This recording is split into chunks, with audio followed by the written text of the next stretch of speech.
demostremos nuestra capacidad reconociendo la importancia de la discapacidad y así generamos inclusión. Hola, soy Angélica León. Somos estudiantes del segundo semestre de Educación Inclusiva del Instituto Tecnológico Superior Japón. Hoy les vamos a hablar sobre la discapacidad intelectual. ¿Qué es la discapacidad intelectual? Tiene como origen antes del nacimiento y después del nacimiento, es decir, siempre antes de los 18 años. Era antes conocida como retraso mental, pero eliminaron este término, pues era muy ofensivo para las personas que tenían este tipo de discapacidad, y lo nombraron como hoy lo conocemos, discapacidad intelectual. Entonces, es un estado individual que se caracteriza por las limitaciones significativas en el funcionamiento intelectual y la conducta adaptativa en el periodo del desarrollo del niño. Además, recordemos que la discapacidad intelectual no es una enfermedad mental y se clasifica en 4 niveles, que son discapacidad intelectual leve, discapacidad intelectual moderada, discapacidad intelectual grave, discapacidad intelectual profunda. Discapacidad intelectual leve. Los niños con discapacidad intelectual leve presentan un retraso cognitivo y una ligera afectación en el campo sensorio-motor. Son capaces de permanecer en el sistema educativo e incluso formarse en una actividad profesional. Eso sí, su aprendizaje les llevará mucho más tiempo que el de otras personas. Entre sus características tenemos: adquieren tarde el lenguaje. La mayoría llegan a alcanzar una independencia completa para el cuidado de su persona, ya sea como comer, lavar, vestirse, controlar esfínteres. Las mayores dificultades se presentan en las actividades escolares, como lectura y escritura.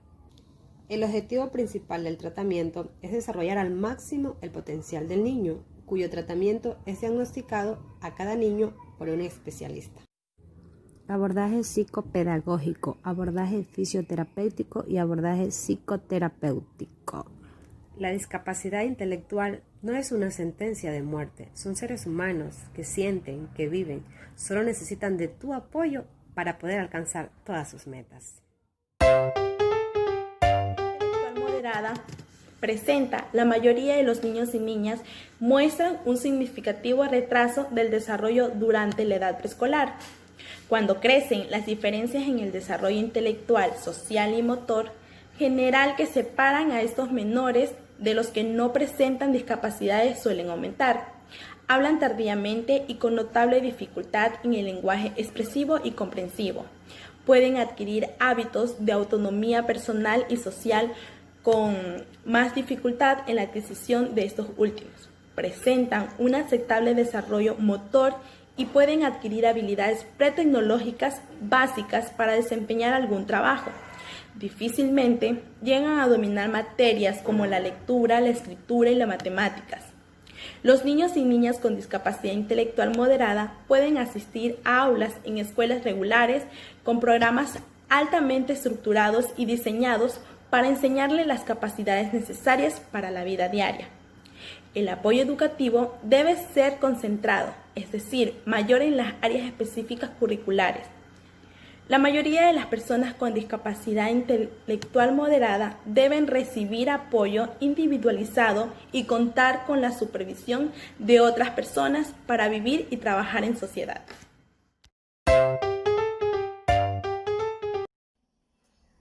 Discapacidad intelectual profundo. Es uno de los más infrecuentes y entre los diferentes tipos de discapacidad intelectual el más temido por los padres, pues la medida de cociente intelectual de estos niños queda debajo por de 20 y 25, entre 1 y 2% del total de la discapacidad intelectual. Esto implica un cuidado de forma permanente y la tasa de supervivencia es muy baja, ya que suele aparecer acompañada de problemas neurológicos, entre otros. Sus habilidades motoras son limitadas y su capacidad comunicativa es bastante baja o inexistente. Suelen presentar limitado nivel de conciencia y desarrollo emocional. También ausencia de habla y graves dificultades motrices. Recordemos esto. La discapacidad intelectual no es una enfermedad, no se lo puede contraer de otras personas. No es un tipo de enfermedad mental, como la depresión. No hay cura para la discapacidad intelectual.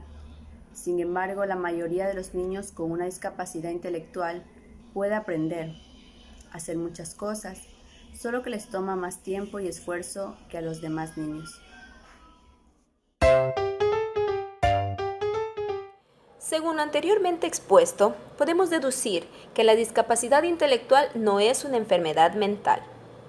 Las personas con discapacidades intelectuales son ciudadanos y ciudadanas como el resto. Personas con capacidades, gustos y necesidades particulares como cualquiera de nosotros. Personas que tienen la posibilidad de progresar siempre y cuando le brindemos los apoyos necesarios. La discapacidad intelectual tiene su origen en algunos casos antes de que el bebé nazca, en otros durante el parto y en otros por alguna enfermedad grave que se dé durante la infancia. Todo esto antes de los 18 años. Los tipos de discapacidades intelectuales son leve, moderada y severa o profunda. Existen personas con discapacidades graves y severas que deben tener apoyo todo el tiempo en distintas actividades de la vida, porque vienen acompañada a su vez de otra discapacidad, como puede ser la visual, auditiva o física. Más sin embargo, hay un gran número de personas con discapacidad intelectual que tienen gran autonomía y que no necesitan de muchos apoyos para poder llevar una vida normal. En el caso de los niños con discapacidades intelectuales, tienen dificultades considerables en su funcionamiento intelectual y en sus conductas de adaptaciones. Por ejemplo, es posible que un niño se tarde más que otro para hablar, gatear y caminar. Tienen dificultades para entender normas sociales, para percibir la consecuencia de sus actos, para solucionar problemas y para entender con lógica. La discapacidad intelectual no es fija e incambiable. Esta se va modificando por el crecimiento y desarrollo del individuo y por la disponibilidad de tiempo y calidad de apoyo que éste recibe. Es una interacción individuo y medio ambiente.